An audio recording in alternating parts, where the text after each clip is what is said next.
Well, it's still registering. Oh, well. Hello. Yeah, Welcome back to the show. I almost didn't see that one coming in. I knew it was coming, too. I like, lose track somewhere along the... So, there's the intro. There's the end of the intro sequence where we sit down, and then it cuts to us sitting down, and throws me off from time to time. I feel like I need to stand up real quick and then sit down and spin around. That spin around leaves me... have you had enough iron recently, or is that going to throw you off? So I went to bed.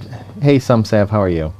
So I went to bed, and I just felt funny last night. And right before going to bed, I ate some pumpkin seeds, and I drank some water. All right. Probably too many. You probably shouldn't just eat a bunch of very hard to digest seeds before going to sleep, right? Well, what's wrong with that? And also, Besides the fact they're hard to digest. I found a bottle of magnesium pills. So we're ingesting metal now. So I was looking at it, and it was take before bedtime. Yep. I've had these pills for at least 2 years. All right. Maybe longer. Does magnesium expire? You should Google that. I don't know. Does it rust? I don't know. But I did take one of those pills before bed, and then it kind of felt kind of funny. Kind of felt kind of funny. Kind of felt kind of funny. Kind of. Yeah? Anyway, so this morning when I got up, and I was feeling much better. I woke up feeling okay, but I woke up a couple times through the night not feeling okay. Threw away the pumpkin seeds. Threw away the magnesium. I don't want to take any chances. I even threw away the water bottle, just in case. Just in case the water was out to get you. You know, you're not supposed to keep water, if you've drank out of it for too long, because, it starts to taste weird if you leave it for too long. It breeds bacteria, you know what I mean, from drinking out of it. It does taste weird if you leave it for too long. If you share mouthwash with your family, I don't think you're supposed to drink from the bottle. I do, but, it's mine. I say it's mine. So but if you're supposed to be sharing it with somebody else, you're not really supposed to drink out of it. But anyway, glad that you're here. Glad that it was a slow day for you. My day's been kind of fast-paced the last few. So, how was yours? What do we got today? Well, my day overall, mix of paces. So, that's the thing. Sitting there and having a nice slow class, and then you move on to your next class, and it's super fast-paced, and you're trying to get a bunch of stuff done. My medieval history teacher isn't going to be here tomorrow. Uh-huh. So he crammed today's lesson and tomorrow's lesson into class. And where's your... I'm lost in, why you have a medieval teacher. What? You never took medieval history in your school? Never. Why not? No. But medieval history, it's fun. Like the East India Trading Company, that's all over parts of the Caribbean. Yes. And then there's the English East India Trading Company because they were very original. Isn't the East India Trading Company just sell knickknacks out of a magazine?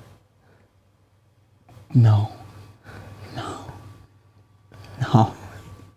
One of the biggest, richest trade empires in history. I think they sell knickknacks. I don't even know if they're still a thing. I can tell you, is the East India Trading Company still relevant? Have the Dutch managed to hold on to it? Maybe not. Well, anyway, not really relevant. So, 2 days of medieval back in the day. Cool. Cool. I went to my first appointment. I was supposed to climb on this roof. It was kind of steep. I saw it was kind of steep when I came up there. And I'm 100% sure that the leak and the reason that I was out there had nothing to do with the roof. No? But it was not at all. It was an older lady. She, while I was there, I literally took down some cobwebs and a dead spider for her. Nifty. Yeah, she had a hard time walking around, so I thought, I'll just do extra. She's an older person, I want to make sure that she doesn't feel like she's being cheated or anything. So I put out my ladder, I set it up against the roof line, I climbed up there, and as I got up there and I'm looking at the steepness and I'm getting ready to put my foot on there, I was like, no, I'm not gonna. No, that's not. No. Not this I'm morning. just gonna inspect it like this. I'm gonna get one of those giant, one of those scopes that like reflects up a tube. Yeah. Let me pull out my binoculars. Exactly. Let me pull out my binoculars. It looks fine. Stand on top of my truck. It looks fine. So that was the start of my day. But actually, the start of my day, this is depressing. Started with your magnesium pills. I know we've got good news. This is definitely not good news. I went into the Starbucks, and it was closed. Then how'd you go into it? Well, it's in the Target. So I walk in like all dopey-doo, looking at my feet because, I'm not actually awake and I don't want to make eye contact or talk to anybody before my coffee. I walk in, I turn around the corner, and Starbucks is closed, and the realization washed over me, and like I'm blinking away the tears like this, and I turn around and there's like a door greeter now to make sure that you're all COVID official. Mm-hmm. Yeah. And she goes, "No, they're not in yet." And I was very, like, I had to cancel the first couple of hours to go to therapy. So did you just go to the next Starbucks? It was like 10 minutes down the road. I know this is being recorded, but yeah, I totally did. I totally did. As I was walking to my car and crying, like, I pulled out my phone and actually pre-ordered for the Starbucks. So yeah, I just walked in and got it. It's pretty sad, but I still was upset about. But there you go. Oh, don't trust me. I'll always be here to tell you how sad it sounds. So, starting off our day, before we get to good news, haven't done this in a little bit because I was gone. All right. Days of the day. I suppose that's what you could call it. Days of the day. Days of the day. I think it's National Day. So we've got 4 days of the day today. Okay. Starting right off top of the list. Today is Anime Day. Wow. I'm still in Black Clover. Anime Harry Potter. Anime Harry Potter. I haven't gotten through it. I did was watch. Okay, so I was watching. There's like a new Zoids. Yeah, I saw that on the Netflix watch. Yeah. What's up with that? It's not worth watching, just so you know. The one that I watched today, that I watched all 5 episodes, are totally worth watching. Well, Zoids Wild. First of all, if you've ever seen any Zoids, they're giant. No, I've never heard of it. Oh, there's I don't know how. It's almost like a Gundam series, but they're animals. So anyway, these Zoids are so much smaller than what they normally are, and the people can ride on them, which is bizarre, instead of riding in them. That's weird. And maybe possibly the actual Japanese version is so much better, but the dialogue and everything for English is but Tegan loves it.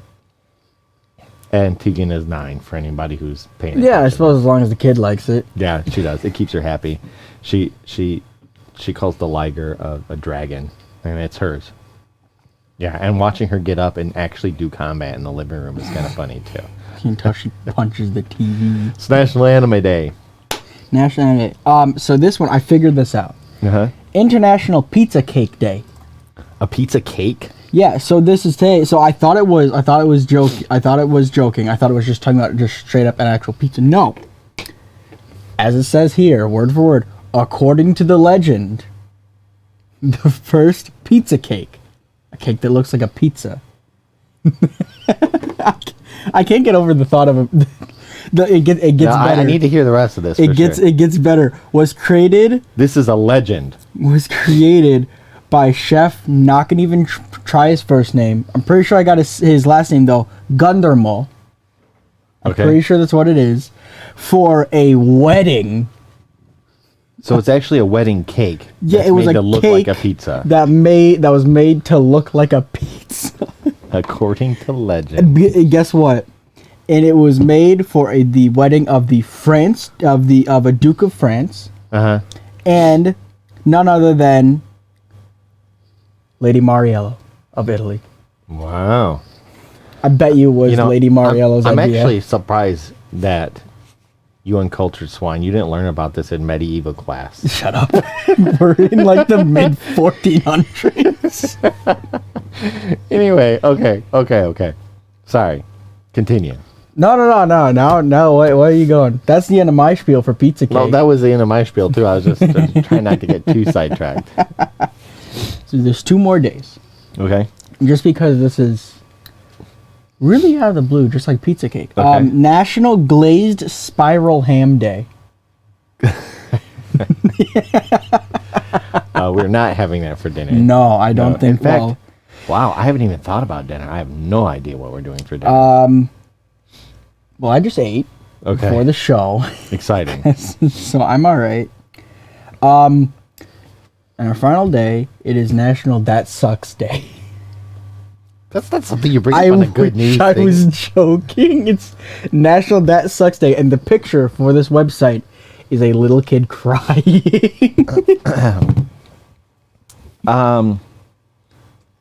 Man. Yeah. Yeah. So where are you getting your national days? Because there's nothing. Check a day. I think they make most of that up because I've actually looked at the National Day thing, and there's only like a 5 or 6. You get like 16 pages of it. NationalDayCalendar.com. Yeah, but that's only national days. Not all these are national days, and some of them aren't even celebrated in this country. I think so. Yeah. So okay, all right. And to top it all off, it's tax day. You done your taxes?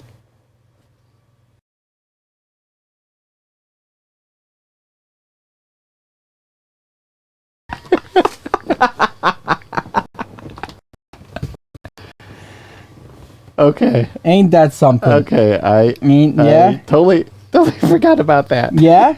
Just a bit. Just a little, maybe the tiniest amount. Yeah. Okay. All right. I'm gonna go back to that. Definitely. Whoa. Okay. You have some days that aren't on my list. Yeah, but that's okay. These are just the little simple things. I don't look at this very often because you usually pull it up, but yeah, I usually look at this one. IRS is coming. yeah, The IRS is coming. National keep Starbucks closed. Maybe that's what happened this morning. It's like they went to do their taxes the last second. Can you mark all your Starbucks purchases for the year as charitable donations to the baristas, and then not have to file anything for it? I bought my baristas because I love them dearly. You bought your baristas. I bought my baristas Christmas presents. See, I was just the fact that you stopped and changed your wording after I bought my baristas. Well, you did catch that they are my baristas, so I just figured that was already known. Years ago. That makes the sentence "I bought my baristas" even worse, especially if you defend it like that. Yes, I have my own room. I bought these people, brought them in here, and they make me coffee. They make me coffee, and they make it good. That's okay. Not. You have a sweatshop for Starbucks baristas. Well, getting to the good news portion of the program. Yeah, we should stop talking about this. Because I have a pretty good lineup. So, to be honest with you, totally honest with you, I'd come up with like 2 articles. And I have been so engaged in this book that I'm reading that I am very tired. I'm not getting enough sleep for certain, which might be part of my problem. And I had one of the viewers sent me...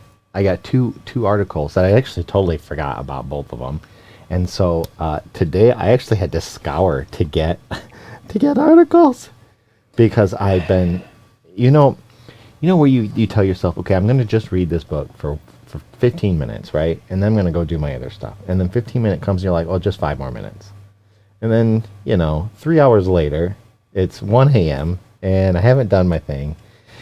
You've maybe not reading a book, but let's say you're playing a game. You're counting down, right?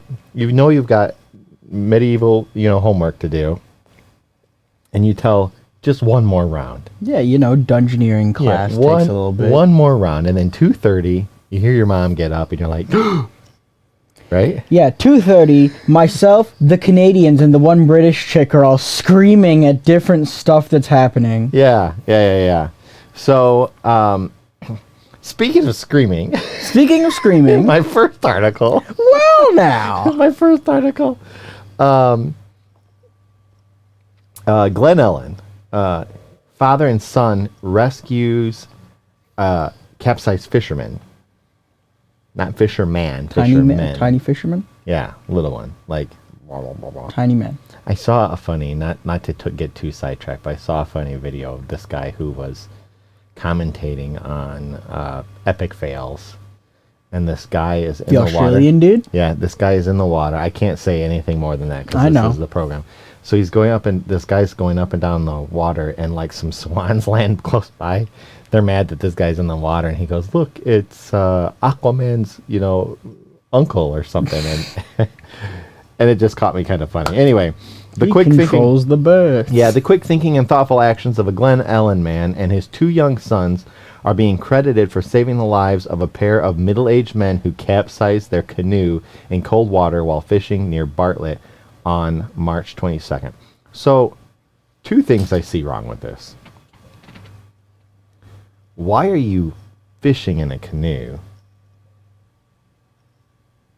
Secondly, shouldn't middle-aged men be able to swim to shore? Yeah. And you know what happened? And this is what I honestly, sincerely believed happened. What? 2 guys get up, right? They come, get dressed. They drive to Starbucks. Starbucks is closed. So they're like, let's just go fishing. We'll catch a barista. We don't have to pay for her like this guy does. We'll catch one. Okay.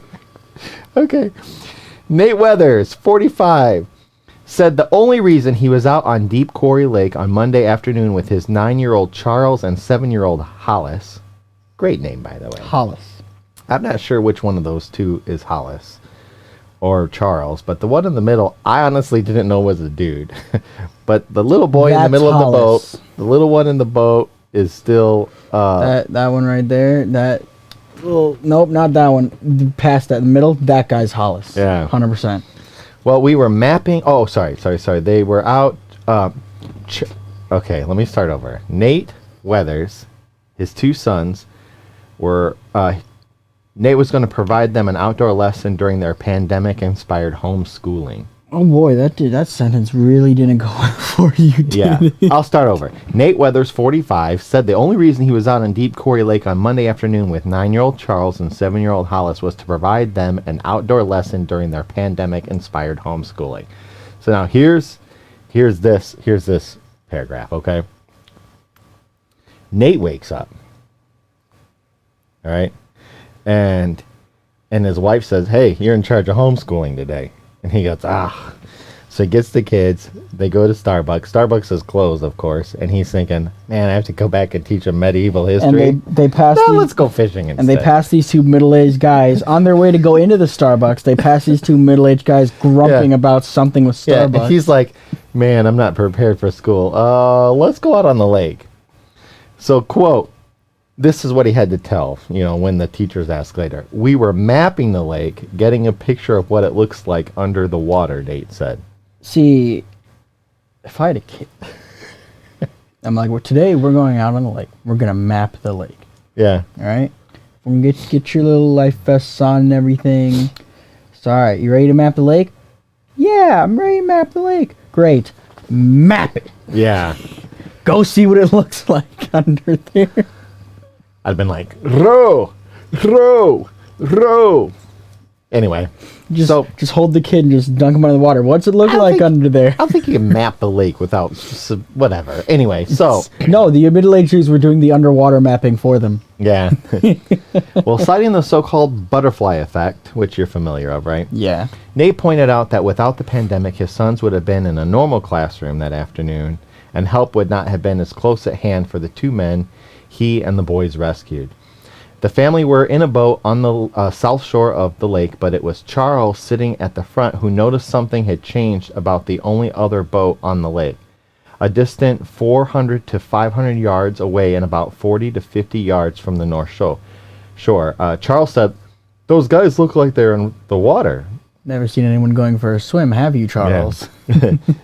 Charles said he first saw the canoe with the 2 men who were fishing in it, but could tell the difference when they were outside it and clinging to it. You don't say. I feel, funnily enough, I feel like I could too. Yeah. This all started with Starbucks. I can tell you the butterfly. Call me crazy, but I feel like I would be able to tell the difference between two men in a canoe and two men half submerged in the water clinging to the canoe. Hey, Dad, isn't the boat supposed to be the other way? Something's a little funky there, Dad. Okay, so Hollis also gave credit to his brother's sharp eye. Charles actually saw the canoe first, he said. We were just playing on the other side of the lake. Nate started the boat's trolley engine to begin the minutes-long journey to the overturned canoe. Though it was a beautiful day with air temperatures in the upper 60s, the water temperature was probably no more than 45 degrees, he said. As the family approached the men in the water, they could see the people on the opposite shore had noticed the issues and were calling 911, but no one else was in a position to directly aid the men, though one young man, who was obviously a strong swimmer, had tried to reach them before realizing that he couldn't in the cold water, Nate said. Knowing the potential danger of boats and panicked swimmers, Nate stopped a short distance from the men in the water to establish what was going to happen next. I'd like to point out, before we go any further, I was right. And Hollis is the one in the middle, because only a Hollis would wear his hair like that. Hollister. Because the man doesn't have a care in the world. He's completely relaxed.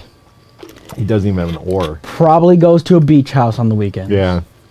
So, because I had my boys with me, I talked to the men to determine they were lucid. He said, I told them, you can't get into the boat. Nate instructed the men to hold onto the side of the boat as he drove it to shore, though the conversation he maintained with them was to keep them calm. He quietly had an oar nearby to shake off any action that would inadvertently tip his own boat. They just hung on board, Nate said. One guy asked, are we even moving? I think he expected it to be quick. The other explained what happened and how they tipped the canoe after getting a bite while fishing. Paramedics from the Bartlett Fire Protection District responded to the scene within 4 minutes of receiving the call. Fire Chief William Gabrienya said their ambulance looked after one of the men while assisting the ambulance from Hanover Park looked after the other. The man Bartlett Fire treated was 57-year-old and from West Chicago, while the other man was within the same general age range.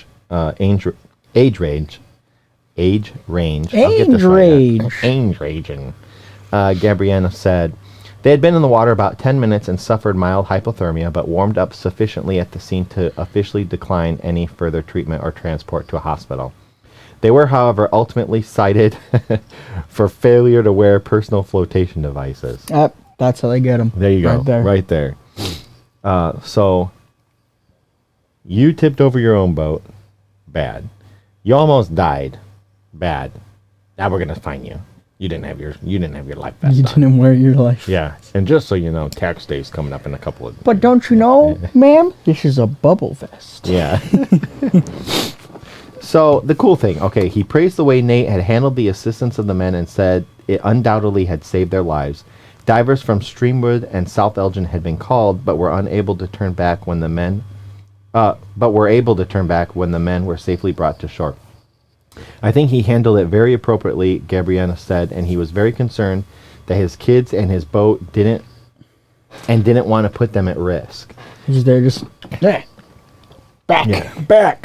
with you. The family had been invited to attend the next trustees meeting at the Bartlett Fire Protection District on April 21st for the presentation of a Citizens Life-Saving Award to Nate Weathers. So the kids did all the work, and the dad gets the credit because he was driving the boat. Yeah. Sounds about right to me. Yeah. I'm telling you, this is what happens. Dad's in charge of the homeschooling. They go out on the water. Mom's in charge. They're home doing it on the internet.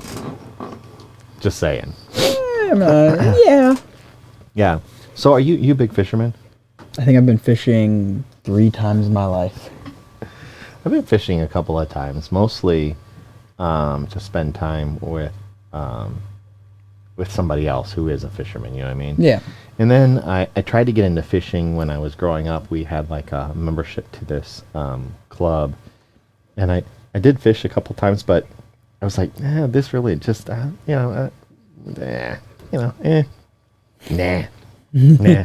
Not my thing. but you can catch your fish, and you can eat your fish, and that what you have for dinner, and it's nice. And I was like, or, we could get some KFC and be done with it. See, when I always went, it was catch and release. Yeah. So if you caught it, cool, have your picture, whip it back into the water. Yeah, just toss it in there. Boom. Yeah. Well,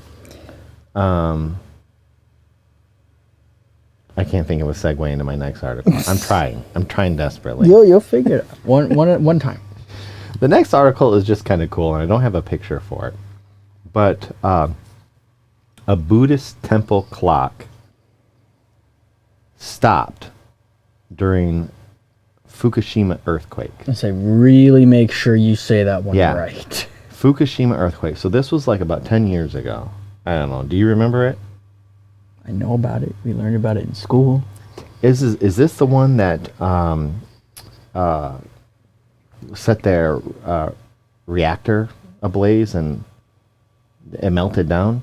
It was that earthquake, right? That they had to bring in like seawater and everything. Sounds right. Major issue. Reactor melt, yeah. Reactor melting down seems like it would be a major issue. Yeah. So I'm gonna mess up these names really badly, and I apologize, but Bunshin Sakano. Okay, Bunshin. I think it's Bunshin. Bunshin Sakano. Okay. Bunshun. The high priest of the Fumonji, Jumanji temple. Yamamoto. Oh yeah. Saikosha. Yeah.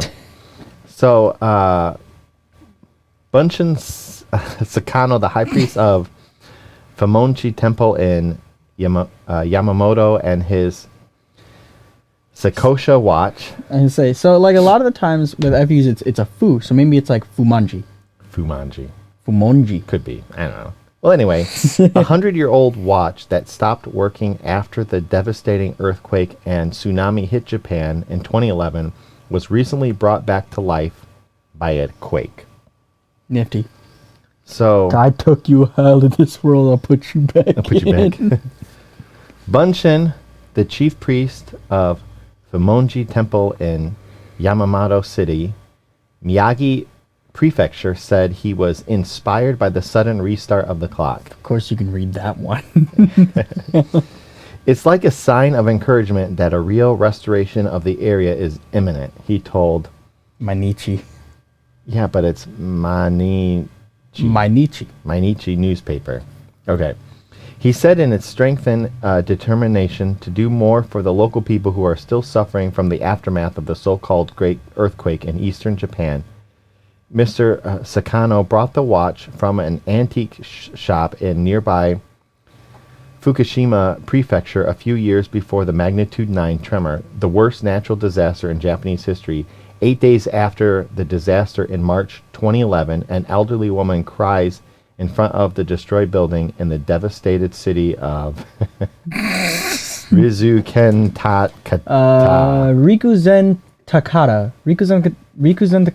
I wait prefecture. Anyway, many local residents are still struggling to rebuild their lives.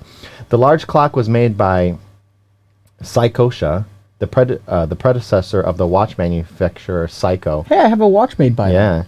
And hung in a prominent place on the wall of the temple.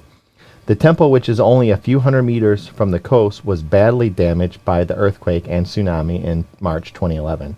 The flood rose above head height, leaving only the pillars and the roof of the building intact. Torn from the wall, the clock was eventually found floating along with other debris and stopped working. The temple was eventually rebuilt and has since become a focal point again, but the stopped clock was deemed irreparable. Mr. Sakano bought the watch from an antique shop in a nearby... Did I do that wrong? Yes. Yeah, sorry. However. Yeah. So, however, since it was one of the few remaining original furnishings of the temple, Mr. Sakano hung it on the wall anyway, a kind of memorial to the devastating catastrophe. It was only after another earthquake, a delayed aftershock of the 2011 disaster on February 13th of this year in northeastern Japan, that he heard something strange. A ticking sound. Did you just hear one? Is that why you're looking at your watch? No, that's... Like, I've been late before, but dang! Yeah. So he's just walking around and heard a ticking sound. A decade later, the clock had started working again. A representative from Seiko, the manufacturer of the watch, gave the Mainichi newspaper a possible technical explanation. It is possible that the pendulum stopped moving again with the earthquake or the dust inside that had dissolved. But there was something deeper at stake from Mr. Sakano. He saw it as a sign of the need to help local residents rebuild their lives and move forward with renewed determination after these terrible 2011 events. So, I think it's pretty weird. So, I did see a picture of it, and I should have put it in there, but I didn't. But it's like a big, it's like a good-sized clock on the wall. So it's probably about this big, slightly bigger than our big giant ball back there. It's floating on the screen right now. That's a pretty big clock. Hangs on the wall, hasn't worked, hasn't done anything in 10 years, and then suddenly starts ticking. After somebody, because he had it looked at, and somebody says, nah, this isn't repairable. And then without being touched or whatever, a tremor kind of brings it back. I don't know, it's pretty cool. It's pretty cool. So, it's like, oh, so I just had to shake it really hard. So the next time your computer's acting up, knock it off the desk, pick it back up and see if it, Just pick it up and just... I'll show you an earthquake. Jostling, if it'll help out a little bit. And if you hear rattling inside your computer, you may have jostled a little too hard. Yeah. So my next article is kind of long, but I'm going to get to this one. So you're into video games. Mm-hmm. I'm into video games. Mm-hmm. What's the oldest person you can think of playing video games? My dad. Be careful what you say there. I'm talking about like an elderly person. My dad is the oldest person I know that still plays video games. Okay. He's in his 40s. There's nothing wrong with that. No, I'm saying he's the oldest person I know. Okay. So you can't imagine like an 80-year-old jumping on and playing games? No, I can't. There's an esports league. Of just old men? Yeah, there's a team. I think they're called White Wolf or something. It's a team made up of people I think they're age 60 and higher.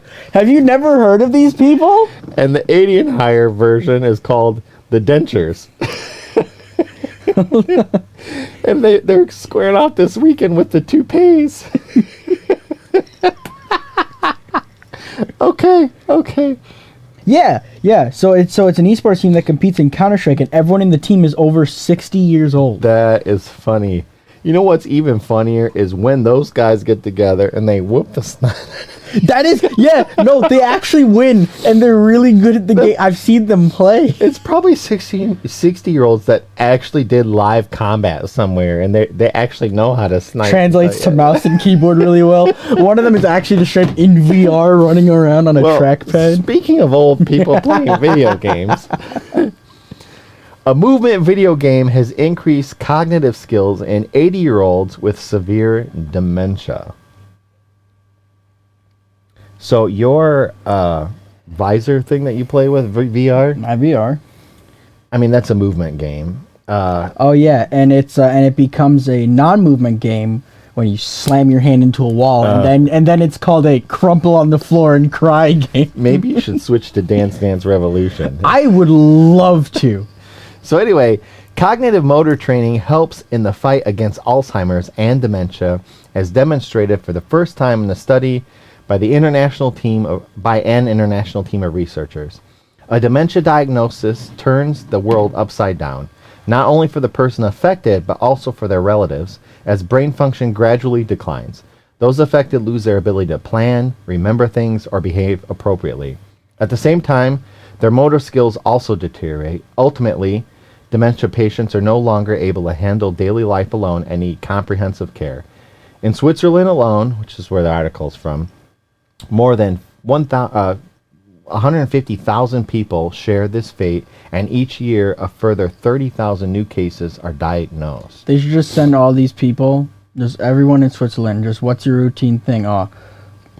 Once or like 2 to 3 times a month, build IKEA without instructions.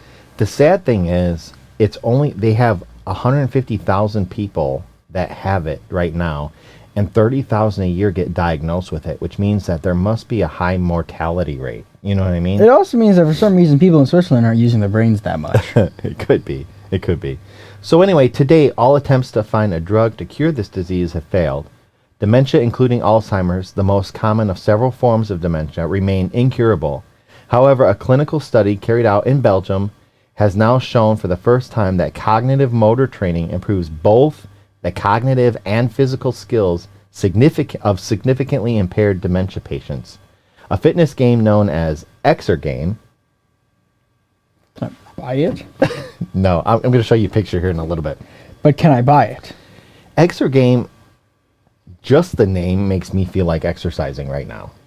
And I'm not 80, but if I saw that, I was like, hey, you want to play Exergame? Yeah. Remember when we went to the store? You and me went to the store, and your sisters and everybody went to go shopping, and we were going to go look at stuff, but we ended up at that arcade. Yeah.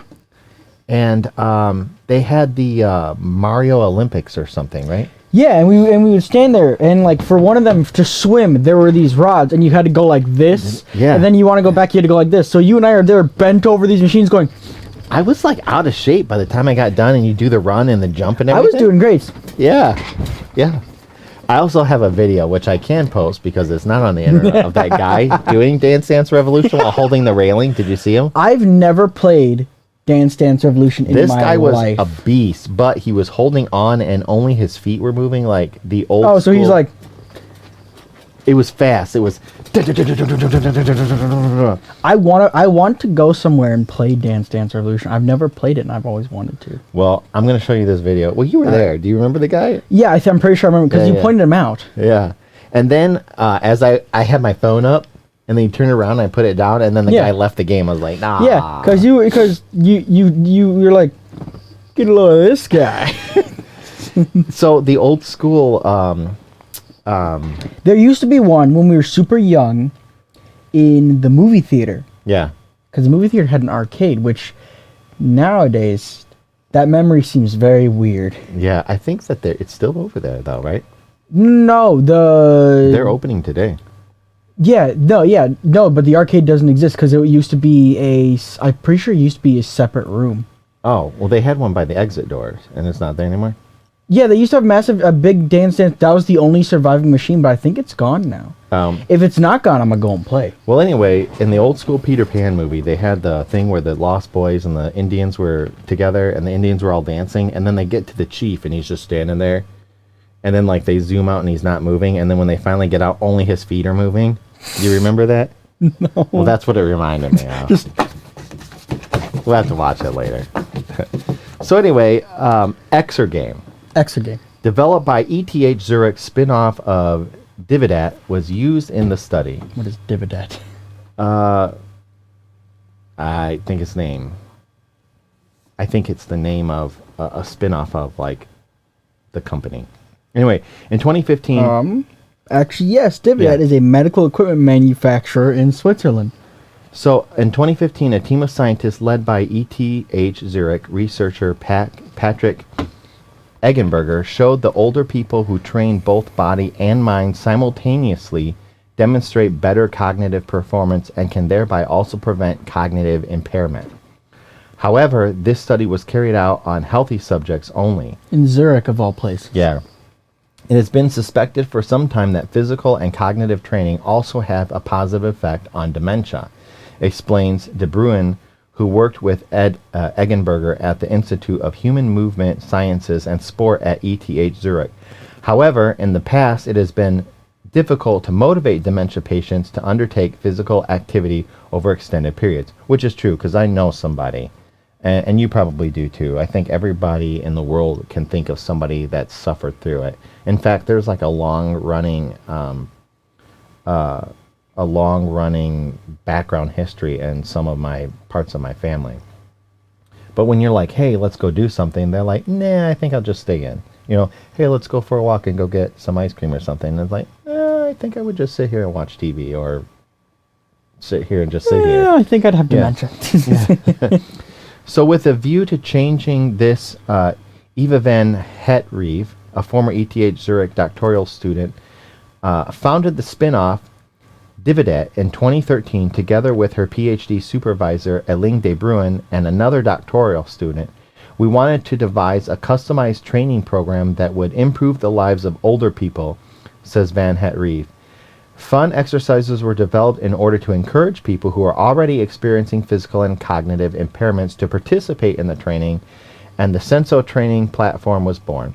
A platform consists of a screen with the game software and a floor panel with 4 fields that measure steps, weight, displacement, and balance. The users attempt to complete a sequence of movements with their feet as indicated on the screen, enabling them to train both physical movement and cognitive function simultaneously. The fact that the fitness game is also fun makes it easier to motivate the subjects to practice regularly. And I'll put a picture up here. So that's what it looks like. It's like Dance Dance Revolution, kind of. It's old school Wii Fit. Did Nintendo give some funding to this? An international team recruited 45 subjects for the study. The subjects were residents of 2 Belgian care homes, aged 85 years on average at the time of the study, and all with severe dementia symptoms. The participants were divided into 2 groups on a random basis, explains De Bruin. The first group trained for 15 minutes with the Dividet Senso 3 times a week for 8 weeks, while the second group listened to and watched music videos of their choice. Following the 8-week training program, the physical, cognitive, and mental capacity of all the subjects was measured in comparison with the start of the study. The results offered hope to dementia patients and their relatives. Training with this machine indeed enhanced cognitive skills such as attention, concentration, memory, and orientation. For the first time, there's hope that through targeted play, we will be able not only to delay but also weaken the symptoms of dementia, emphasized De Bruin. This is particularly striking that the control group deteriorated further over the 8-week period, while significant improvements were recorded in the training group. These highly encouraged results are in line with the expectation that dementia patients are more likely to deteriorate without training, adds De Bruin. But playful training not only has a positive impact on cognitive ability, researchers were also able to measure positive effects on physical capability, such as reaction time. After just 8 weeks, the subjects in the training group reacted significantly more quickly, while the control group deteriorated. And so, okay, I guess I'm almost done. So, this is encouraging that the speed in which older people respond to impulses is critical in determining whether they can to avoid a fall. It's kind of like you've tripped. Like I just tripped just the other day. All right. You're walking down the road. The sidewalk's up. You're talking or playing, not paying attention. Your foot hits the boom. You stumble, but you recover. Yeah. A dementia patient can't and will fall, which is what makes them like a high fall risk. It's not because of their age, it's because they can't process it anymore, Fair enough. So the research group led by De Bruin is currently working on replicating the results of this pilot study with people with mild cognitive impairment, a precursor of the dementia. The aim is to use MRI scans to investigate more closely the neural processes in the brain responsible for the cognitive and physical improvement. Ooh. So I'm going to put a YouTube video on here if anybody wants to watch it. It's kind of cool.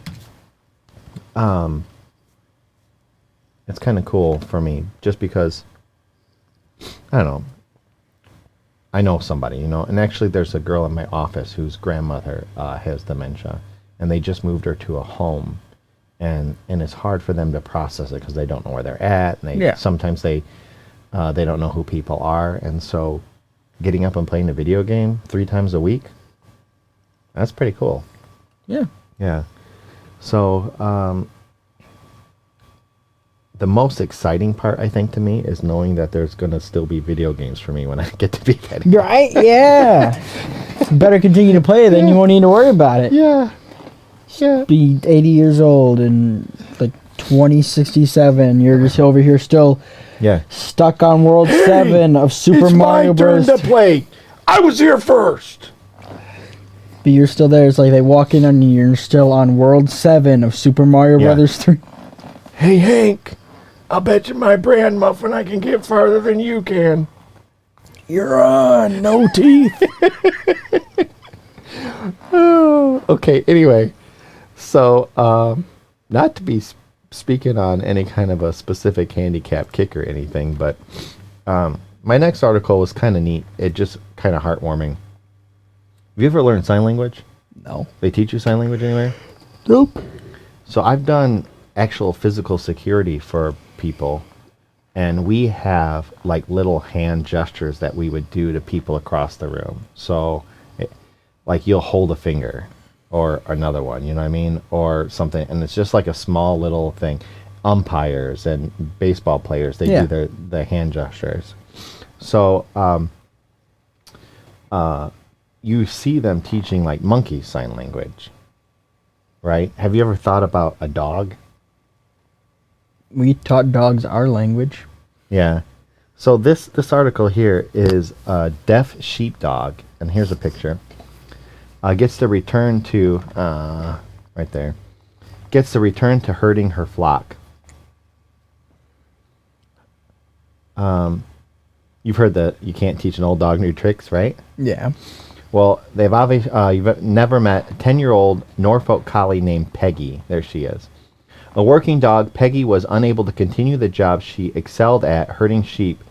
At age 8, she lost her hearing. No longer able to communicate with her, Peggy's owner subsequently relinquished her to the care of a local RSPCA animal shelter. But as it was near Christmas, the shelter was at capacity. That's when animal welfare manager Chloe Shorten stepped in. Shorten and her husband, Jason, who had 2 other working sheepdogs, decided to take Peggy home. While Peggy had lost her hearing, it was obvious her enthusiasm for sheep herding hadn't waned. The Shortens could see Peggy wasn't happy wool gathering, so they came up with another solution for her. We knew Peggy wanted to be working, so we started the long process of teaching her how to herd and work with a shepherd without relying on voice commands. Chloe Shorten told BBC, "We started by teaching her to look at us for hand signals. Using repetition and positive reinforcement with the help of a sheepdog trainer, Peggy eventually learned to respond by hand signals and body language rather than traditional verbal commands. But Chloe says the most important lesson Peggy learned has nothing to do with sheep. It has to do with trust. It took time to learn that we love her and understand her praise. These days, while Peggy is semi-retired with her GPS tracker in place, she still heads out with the flock from time to time, happy in the knowledge that a thumbs up means she's a good girl." I remember teaching your dog to lay down using your hand. Yeah. Does he still do it? I think my dog does I don't know if my dog knows how to stand up half the time. Yeah. So, anyway, the dog's really happy. It's kind of cool. I never thought of hand signals for a dog. I mean, we did some, but that was just hand signals while telling. Yeah. While telling him, "Don't eat my friend." You know, get back in the gate. No, no, no. Okay, so, are you a pet person? I mean, I know you have dogs. Yeah. Do you think the dogs are your dogs? I can pretty much take them or leave them. Doesn't the one like sleep in your room with you? Both of them do. Oh, so it depends on whether or not you're mad at them. Do you ever find times when the dogs are like, "Nah, this guy, not tonight. He can sleep by himself." No, the dogs do that from time to time. I think it just all depends on where they want to sleep, but a lot of times I'll go to sleep by myself and I'll wake up with one of them on my legs or something. Yeah, cool. Well, anyway, this girl made a wish for a pet, very, very, very unusual pet. And I've had a fish tank. I've had sea monkeys. You ever had sea monkeys? Sea monkeys are weird, dude. They're kind of weird. This is where you tell me like this girl wanted like fire-breathing lizards or something. Yes, exactly. This girl surprised with a pet dragon after surviving cancer and making a wish. Could you imagine? What do you want? I want a dragon. Yes.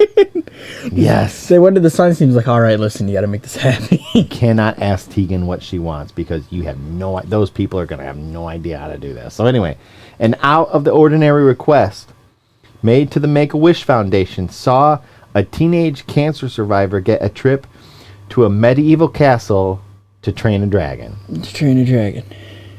Bellcrest was even able to take the dragon home with her, since it was built and designed specifically to respond to her touch, face, and voice. And here is a picture that Here's we haven't set up. Here's a picture.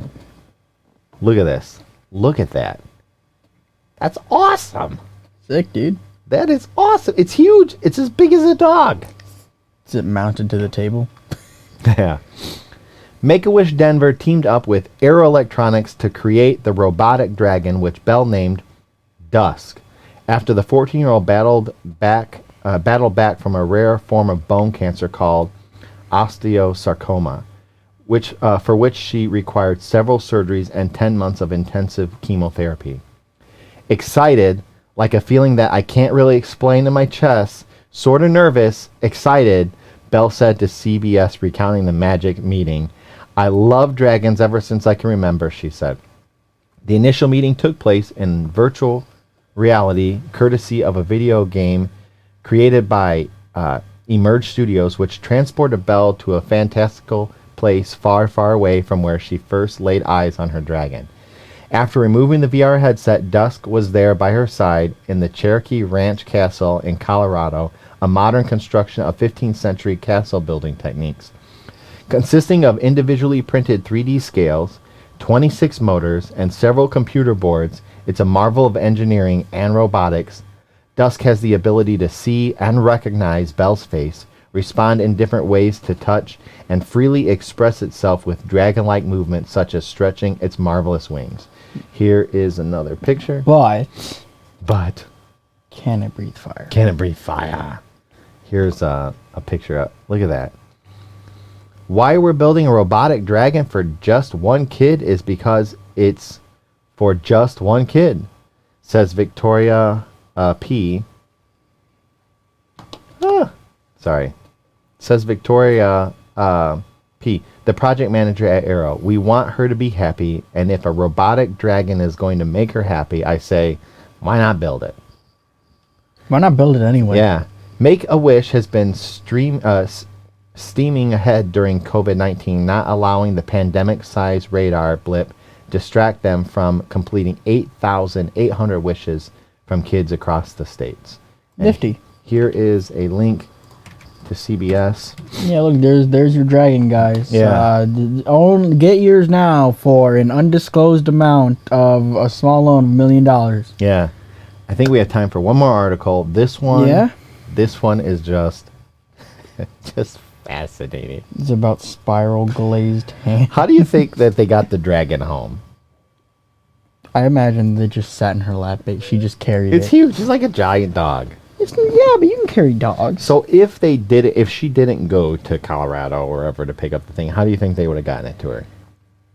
Send it through the window. Amazon Prime. Send it through the window. Make it seem like like it had a flying accident. So this next article, all about shipping, is gonna change your mind on a lot of things. On shipping? On shipping, everything. So, did you do the Flat Stanley project growing up? Yeah. I know a lot of people did. Yeah. Is this about the little garbage man that went all across Canada, and then the second he got to America, he got beaten up and left on the side of the road? No. Stanley, this is good news. Oh my goodness. Flat Stanley, you make a 3D or a yeah, flat I version did that. You roll it up, you send it off, and it goes on this adventure. Yeah, we sent him to Wisconsin. This next article, let me see here. Man, not that guy. Nice. Totally messed that one up. This guy, right here, mailed himself home in a box from Australia. There he is. Look at the wild eye. That guy's like, you know what? I'll mail myself home. I ain't paying for that freight. Why is it like Mr. Rogers if he never became Mr. Rogers? Yeah. So homesickness is a malady with only one known cure, going home. But sometimes the circumstances are against you. When that happens, people can resort to some pretty bizarre schemes to get themselves back to where they belong. At age 19, an unhappy Brian Robson was working in Melbourne, Australia, but sorely pining for his native Wales. As he was so eager to get home, in fact, he had himself loaded into a crate so his friends could use airmail to get him back to Cardiff. Back in 1964, Robson had signed on for an assisted immigration program. His expenses were paid by the Australian government, and in return, he was committed to a 2-year gig with the Victorian Railways. Robson regretted the deal almost immediately, but if he didn't live up to the contract, he'd be obliged to pay back close to €800 Pounds. in travel fees spent getting him there. Not having that kind of money, Robson and 2 of his work buddies, Paul and John, hatched a top-secret plan of simply mailing him home. Paul typed up an appropriate freight paperwork, and the trio secured a 3-foot by 3-foot by 2-foot wooden crate and made sure it had air holes in it so Robson could breathe. So wait. So this happened back in the 1960s? Yeah. You're gonna hear. I would love to do that, not to mail my stuff home, but drill some holes in it, put on their live, crate or whatever, and when somebody gets close, just be like. I was saying, because I'm like, what kind of note does he do for 19? Yes. Okay, so he curled up inside the box, 3-foot by 3-foot by 2-foot. Okay, you've got to have a really good working bladder to hold it that whole trip. 1, 2, a lot of things. Okay, anyway, he curled up inside the box with only a bottle of water, an empty bottle, a pillow, a hammer, flashlight, and a small bag, and thought he was settling in for a 36-hour journey to the UK, but the trio didn't consider what would happen if the crate were put on the wrong flight. After nailing the lid closed, his sidekick marks the box fragile and this side up, but as many of our best laid plans, the box would soon take a major detour. Robson found himself being handled with anything but care. The 3-day trip turned into a marathon 5-day odyssey, 24 excruciating hours of which he spent upside down. As the grueling ordeal wore on, Robson considered calling it quits, but in the end decided to soldier on. I played with the idea for a few seconds and convinced myself, look, you've done all this, you can't embarrass yourself now, you're going ahead with it and that's it, Robson told the host CBC as it happens. When the mostly numb Robson finally landed, he thought he was in London, but actually had been routed to Los Angeles, where he shined the beam of his flashlight through the hole, alerting a worker. Although severely dehydrated and pretty banged up, when he was released from the confines of his crate, Robson was delighted to have survived the journey.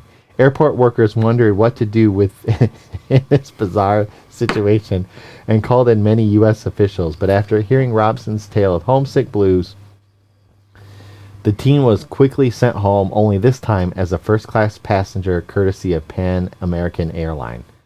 The Americans, the FBI, the CIA, and everything else, they were brilliant. I mean, I fell in love with America because I've never been treated so well, told off. Everybody there really looked after me, and they just thought, oh, this is a silly kid getting himself into trouble.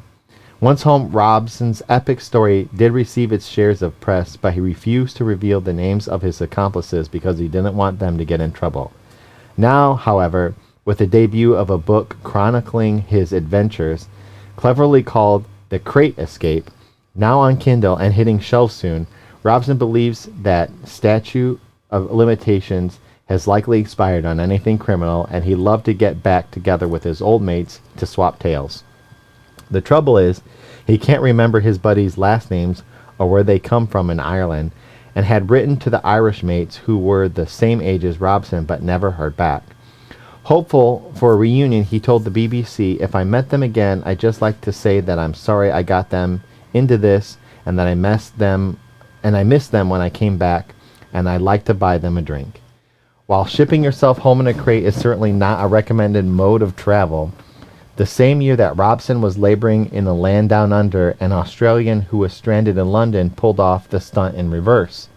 Following an unsuccessful Olympic tryout, Reg Spiners had his wallet stolen, so enlisted the help of a friend to mail him home in a slightly larger box than Robson's, with the interior straps to keep him secure. He suffered only one brutal layover in Mumbai before arriving in Paris 36 hours later. That is how you do it. Ever thought of shipping yourself? No. No. Nowhere to go. Haven't you seen the there's a great meme of a woman, she's like, you don't know how to she's talking to a guy, she's like, guys don't know how to deliver a baby. And in the next picture, it shows a 50-year-old man. He's got a baby, and he puts like a stamp on its forehead. That's a YouTube video. How to deliver a baby. How to deliver a baby. Yes.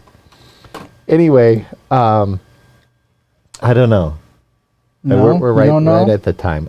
I just thought that was a neat, funny article. It certainly is something, isn't it? It's not happened recently. I guess recently his book's coming out, but just kind of a neat thing. A 3x3x2 box. That's tiny. Pretty small. That's tiny. To sit with your legs up like this for like 5 days. Yep. With one bottle of water. And how do you... I don't even want to know. Don't even want to know. I think I know. But I can't explain on the show. Because certain rules and then he's got his flashlight and he flicks the thing and it's like, hey, there's a light coming from that box. Nah, that isn't. Use your box. No, it's not. Yeah. Hello, is anybody in there? And the guy's just like, oh. It's all you hear inside just...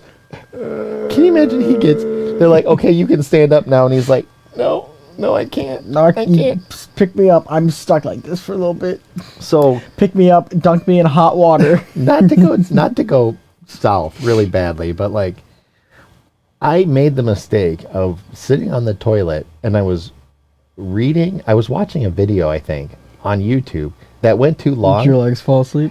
And then when I tried to stand up, I didn't think I could make it. Yep, because your legs fell asleep, can't stand up. All I had to think is, that's like the most embarrassing thing ever. But yeah, that's like just for, I don't know how long I was there, but it wasn't 5 days. It wasn't 5 days.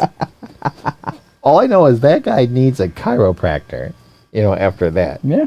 And probably... For all we know, they got him one. Anyway, really glad that you guys were able to watch. Give a shout out to Ecotourism, Some Sad who are watching. Casino Thanks, Community for Small Streamers, Girly, and Twitch Grows Witch Us. Thanks for watching. I'll put a link here to our Discord, which you should totally join. Occasionally we do giveaways. You can't win if you're not on Discord, and there's a lot of other fun stuff that happens there. Yeah. Hope you all have a great week. We'll see you next Tuesday as Allie comes back with a new project. Next Wednesday, we're going to probably, most certainly beat World 7. I hope. At this point, I would like to say beat the game. Yeah, beat the game. Or start a new one. Yeah, and then we'll see you back here next Thursday. So Tuesday, Wednesday, Thursday at 4 p.m. Central. Have a great weekend. See you guys. Bye.